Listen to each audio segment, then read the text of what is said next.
আজ বানাবো পেঁয়াজ রসুন ছাড়া মাছের মাথা রেসিপি। এই জন্য নিয়েছি একটা মাছের মাথা আর কুমড়ো আলু। প্রথমেই নুন হলুদ মাখিয়ে রাখা মাছের মাথাটাকে ভালো করে লাল করে ভেজে তুলে নিলাম।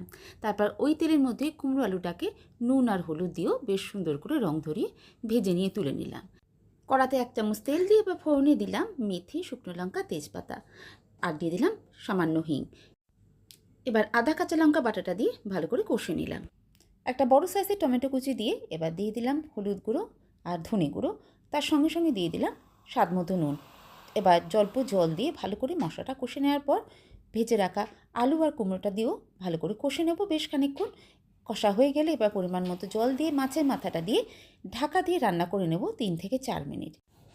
নামাবার আগে মাছের মাথাগুলোকে একটু ভাঙাচোরা করে দিয়ে সমস্ত সবজিগুলো বেশ মাখা মাখা হয়ে গেলে ধনেপাতা কুচি ছড়িয়ে পরিবেশন করুন গরম গরম ভাতের সঙ্গে। সবাই থালা চেটে খাবে।